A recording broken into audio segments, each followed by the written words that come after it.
मे नॉम एक बहुत ही इंट्रोवर्ट लड़की है जो कुछ बदसूरत महसूस करने की वजह से हमेशा अपने सिर पर एक डिब्बा पहनती है। उसे एक समस्या है जिससे वह अपनी शक्ल से बहुत परेशान रहती है और उसे लगता है कि उसे खुद को दुनिया से छुपाना चाहिए। इस कारण उसने 3 सालों से ना तो आईना देखा है और ना ही बाहर की दुनिया। मे अपने भाई प्लावन और उनके पिता मिस्टर बॉन के साथ रहती है। उसकी यह समस्या उनके परिवार के लिए हमेशा चिंता का कारण बनी रहती है। एक शाम प्लवान घर आता है। उसकी कोहनी पर चोट लगी होती है और वह मानता है कि उसने एक स्थानीय दुकान से चोरी की है। अपने पिता का गुस्सा कम करने के लिए वह मे को बाहर बुलाता है और उसे पूरी तरह से पागल कह देता है उसकी हरकतों के कारण।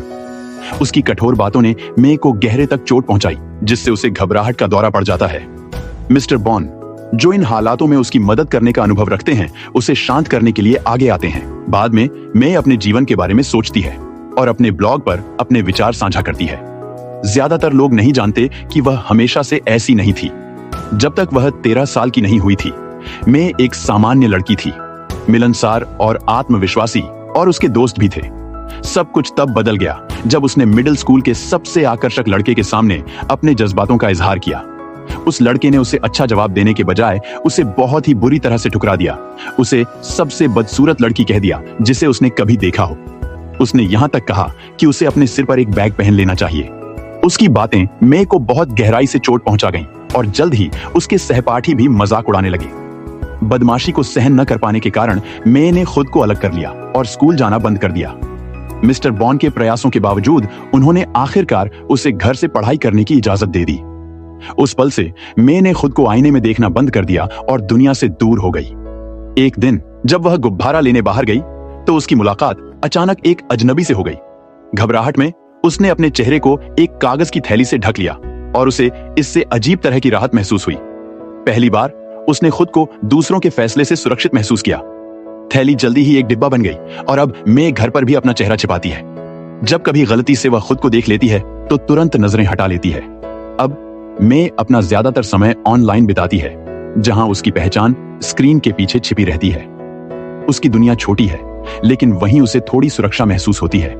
अगले दिन मे की चिंता में मिस्टर बॉन उसके डॉक्टर से मिलने जाते हैं, एक जल्दी समाधान की उम्मीद में। डॉक्टर समझाते हैं कि मे बीमार नहीं है, लेकिन उसमें हिकिकोमोरी के लक्षण दिखते हैं, एक ऐसी स्थिति जिसमें लोग, खासकर किशोर, समाज से लंबे समय तक अलग हो जाते हैं। यह समस्या जापान में आम है, लेकिन मे का मामला इतना गंभीर नहीं है क्योंकि वह अब भी अपने परिवार से बातचीत करती है। डॉक्टर जोर देकर कहते हैं कि मे की मुख्य समस्या बाहरी दुनिया का डर है, कोई गहरी मानसिक बीमारी नहीं। वह मिस्टर बॉन को सलाह देते हैं कि वह मे को धीरे धीरे उसके डर का सामना करने के लिए प्रेरित करें, इससे पहले कि उसकी अलग थलग होने की आदत और खराब हो जाए। उस रात खाने के समय मे हमेशा की तरह अपने डिब्बे के साथ बैठती है और स्ट्रॉ से पीती है। मिस्टर बॉन शांत रहने की कोशिश करते हुए अपने बच्चों से कहते हैं कि उन्हें कुछ सुनना चाहिए। इससे पहले कि वह कुछ समझा पाते, प्लवान को डर लगता है कि शायद उनके पिता को कैंसर हो गया है, जबकि मे को लगता है कि उनके पिता शायद समलैंगिक गे होने की बात कर रहे हैं।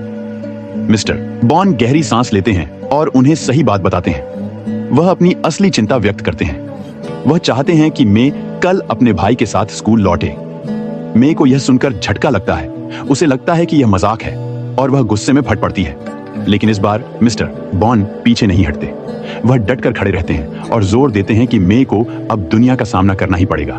यहाँ तक कि प्लावन भी अपने पिता की इस सख्ती से हैरान होता है। गुस्से में मे चिल्लाती है कि वह उनसे नफरत करती है और अपने कमरे में भाग जाती है। अगले 1 घंटे तक वह बिना रुके रोती रहती है। स्कूल वापस जाने के ख्याल से डरी हुई, उसे पक्का यकीन होता है कि उसके सहपाठी उसे उस डिब्बे के लिए फिर से चिढ़ाएंगे जो वह पहनती है। के बावजूद मे नॉम फिर से बदसूरत कहे जाने के डर से तानों को सहने का फैसला करती है। प्लावन उसकी परेशानी को महसूस करते हुए उसे एक नया डिब्बा लाकर देता है और सुझाव देता है कि वे इसे मिलकर सजाते हैं। दुर्लभ पल में मे नॉम अपना डिब्बा उतार देती है और उसका चेहरा बदसूरत नहीं होता। प्लवन उसे यकीन दिलाता है कि कोई उसे चोट नहीं पहुंचाएगा, हालांकि यह उसे बहुत शांत नहीं कर पाता। वे शाम बिताते हैं नया डिब्बा मे नॉम के लिए और खास बनाने के लिए उसे सजाते हुए। अगली सुबह मिस्टर बॉन उन्हें स्कूल छोड़ने जाते हैं। जैसे ही प्लावन स्कूल के अंदर जाता है, मे नॉम अपने डिब्बे के बोझ के नीचे घबरा जाती है।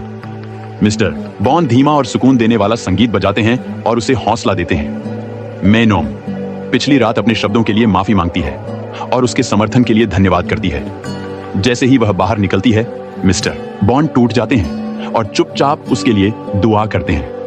मे नॉम स्कूल में प्रवेश करती है और उसका सजाया हुआ डिब्बा तुरंत ध्यान आकर्षित करता है। छात्र उसकी ओर इशारा करते हैं और हंसते हैं, जिससे उसे अपने अपमान के पुराने दृश्य याद आते हैं। खुद को संभालना मुश्किल हो जाता है और मे नॉम को चक्कर आने लगते हैं। तभी एक हेलमेट पहने लड़का मिंटन खुद का परिचय देता है। उसकी मौजूदगी उसे थोड़ी देर के लिए सुकून देती है, लेकिन फिर भी उसकी घबराहट हावी हो जाती है और वह गलती से स्कूल के सबसे लोकप्रिय लड़के जीरो से टकरा जाती है। जीरो और उसके दोस्त उसे डिब्बा उतारने का दबाव डालते हैं, उसे घेर लेते हैं। जब वह मना करती है, मिंटन बीच में आता है और दोनों लड़कों के बीच तनावपूर्ण स्थिति बन जाती है। मिंटन मे नॉम का हाथ पकड़कर उसे वहां से ले जाता है। कक्षा में मे नॉम घबराई हुई खड़ी होती है, क्योंकि शिक्षक छात्रों से उसकी निजता का सम्मान करने को कहते हैं। इसके बावजूद छात्र फुसफुसाते और हंसते हैं, उससे चेहरा दिखाने की मांग करते हैं। मिंटन को उनके व्यवहार पर गुस्सा आता है, जबकि मे नॉम पीछे बैठने की कोशिश करती है, खुद को गायब करने की कोशिश में। दोपहर के खाने के समय वह प्लेवन को ढूंढने की कोशिश करती है, लेकिन वह नहीं मिलता। छात्र उसका मजाक उड़ाते हैं, क्योंकि वह डिब्बे के साथ खाने की कोशिश करती है। दो लड़के उसे तंग करते हैं और उसका डिब्बा उतारने की कोशिश करते हैं, और कैफेटेरिया में सब हंसने लगते हैं। अपमानित होकर वह आंसुओं में बाहर भाग जाती है। वह खाली खेल के मैदान में छिप जाती है, शांति की उम्मीद में। मिंटन चुपचाप उसके बगल में बैठ जाता है, बिना कुछ कहे उसे सहारा देता है, बिना किसी चीज की उम्मीद के। अगले दिन स्कूल में मे नॉम अपना डिब्बा पहनती है, लेकिन अब वह थोड़ी ज्यादा सुरक्षित महसूस करती है, सोचते हुए कि शायद कोई अब उसे समझ सके। जब मिंटन अपने हेलमेट के साथ आता है, तो मे नॉम समझती है कि वह उसका मजाक उड़ा रहा है। उसकी परेशानी को महसूस करते हुए मिंटन उसे यकीन दिलाता है कि उसे बस हेलमेट का स्टाइल पसंद है। वह अपना सैंडविच मे नॉम के साथ बांटता है और मे नॉम थोड़ा रिलैक्स होने लगती है। वे हंसते और मजाक करते हैं, लेकिन मे नॉम की मूड तब खराब हो जाती है जब वह कहती है कि वह कल स्कूल नहीं आएगी। मिंटन जिद करता है कि उसे आना चाहिए और कहता है कि अब वे दोस्त हैं और उसे उसके लिए स्कूल आना चाहिए। बाद में मिंटन और जीरो आपस में लड़ने के लिए मिलते हैं। कुछ तानों के बाद वे एक दूसरे पर हमला करने लगते हैं और मिंटन पहला मुक्का मारता है। मे नॉम, जो वहां से गुजर रही होती है, लड़ाई को देखती है, लेकिन इससे पहले कि वह कुछ कर सके, पुलिस आ जाती है और सभी भाग जाते हैं। जीरो मे नॉम को देखता है और उसे भागने में खींचकर साथ ले जाता है। एक सुनसान जगह पर वह जबरदस्ती उसका डिब्बा उतारता है और देखकर चुप हो जाता है। जीरो के इस रिएक्शन को गलत समझकर मे नॉम सोचती है कि वह उसकी शक्ल से घृणा कर रहा है और बेहोश हो जाती है। वह अस्पताल के बिस्तर पर जागती है, बिना अपने डिब्बे के घबराई हुई। एक नर्स उसे शांत करती है। उसके पिता, जो अपराध बोध महसूस कर रहे होते हैं, माफी मांगते हैं, लेकिन मे नॉम सभी को चौंका देती है जब वह घोषणा करती है कि वह जीरो से बदला लेने के लिए स्कूल वापस जाना चाहती है। अगले दिन जीरो इस बात को लेकर उलझन में है कि मे नॉम क्यों डिब्बे के पीछे छिपती है। जब वह स्कूल आती है तो वह उसे उसके बर्ताव के लिए थप्पड़ मारती है।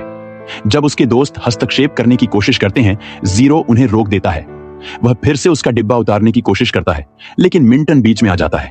मे नॉम गुस्से में दोनों को अलग ले जाती है और उन पर उसकी जिंदगी को और मुश्किल बनाने का आरोप लगाती है। जीरो मिंटन का मजाक उड़ाता है कि उसे मे नॉम पसंद है, जिस पर मिंटन उसे चुनौती देता है। जीरो किसी भी आकर्षण से इनकार करते हुए मे नॉम को फिर से बदसूरत कहता है, जिससे वह बेहोश हो जाती है। मिंटन उसे उठाने में मदद करता है, जबकि जीरो चुपचाप देखता है। उलझन में घर पर मे नॉम खुद को कमरे में बंद कर लेती है। जीरो उसे देखने की कोशिश करता है, लेकिन प्लावन उसे रोक देता है और मे नॉम की हालत के लिए उसे दोषी ठहराता है। बाद में मिंटन आता है और मे नॉम को एक बतख के आकार का नया डिब्बा लाकर मिलने के लिए मनाता है। यह देखकर मे नॉम हंस पड़ती है और वे एक हल्का फुल्का पल साझा करते हैं। मिंटन उसे फिर से स्कूल आने के लिए मना लेता है।